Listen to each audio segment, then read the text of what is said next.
What is going on, everybody? I know I've been getting a lot of messages and Steam messages from people asking me what are my thoughts and my opinions on the PlayStation 5. And if you're wondering why you can't ask and tweet me, well, we'll get into that later. But my worst fears, people, have come true. You know, with new hardware comes new expectations, or in my case, expectations from 2010. I like my games to look well, to run well, to be developed by quality developers, and to be quality games. Yet in 2020, with brand new hardware coming out this fall, we should not even be having this conversation of why, how, or if games should be running at 30 frames per second. Because Digital Foundry has reported that many games for the PlayStation 5 reveal may be targeting 30 frames per second. This, to me, is absolutely inexcusable. What you need to know. Yesterday, Sony revealed the PlayStation 5 and many games. Digital Foundry conducted an analysis of the footage. It seems like a lot of them are running at 30 frames per second. Many games also employ dynamic resolution to maintain performance. So, not only are games targeting and running at 30 frames per second, we have a dynamic resolution to achieve that. That is absolutely pathetic, inexcusable, pitiful, deplorable, and if I was actually emotionally invested into a piece of plastic and pixels, I would call it depressing. We are in 2020. How 30 frames per second is even a thing anymore outside of the Switch is well beyond me. It is absolutely ridiculous. This discussion should not even be happening. The article goes on to say, just based on Digital Foundry's analysis, here are what it thinks are the expected frame rates for the games in the next generation. Count it 1, 2, 3, 4, 5, 6, 7, 8 games that are supposedly going to run at 30 frames per second, including first-party titles such as Ratchet and Clank, Demon's Souls, and Horizon.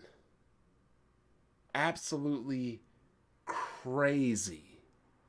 Demon's Souls, a PlayStation 3 game, a remaster, remake, we'll see, of a PlayStation 3 game, runs at 30 frames per second, but may offer a 60 frames per second mode. There should never even be a 30 frames mode. 30 frames should not exist. 60 frames per second and plus lives matter. They do. Now, as expected, games like Godfall and Gran Turismo 7 are going to run at 60 because a racer is going to run at 60 and an action game is going to run at 60.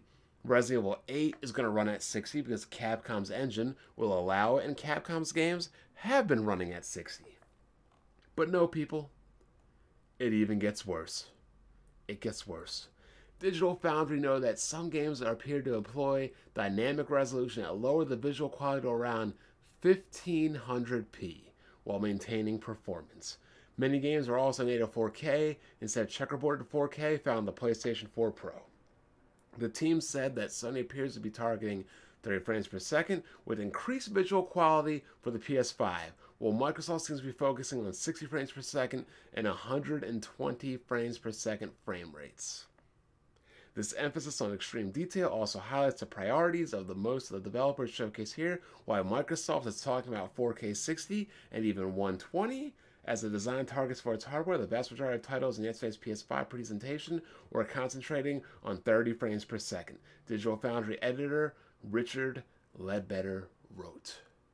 Now, I give Microsoft a ton of shit, but right here, they are doing it right. And they are doing it exactly as they should. They are targeting 60 frames per second and higher. Sony is targeting 30 frames per second with increased visual quality. I don't want 30 frames per second with increased visual quality. I want 60 frames per second and higher. I I cannot believe in 2020 we are even talking about 30 frames per second.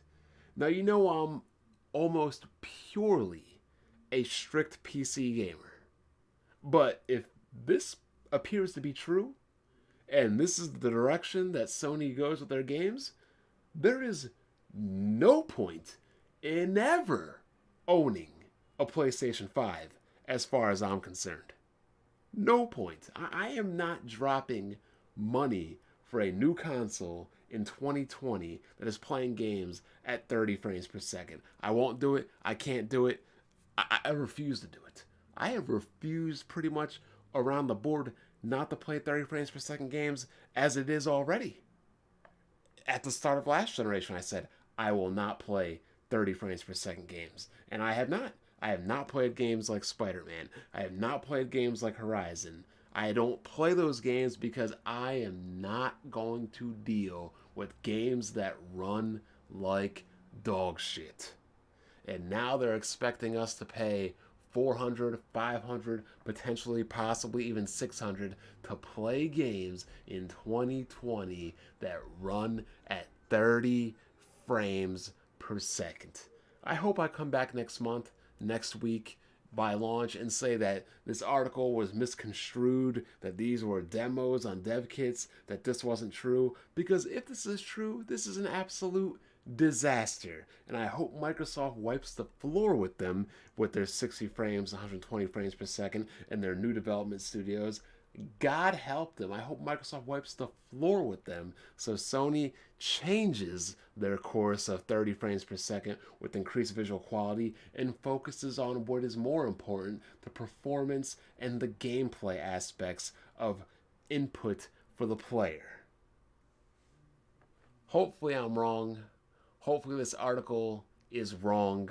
Hopefully Sony just, showed things off at 30 frames per second because maybe things are early in alpha. I don't know.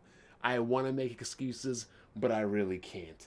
Only time will tell, but 30 frames per second, which of course is not very playable, 60 is playable, but you already know it's not ideal.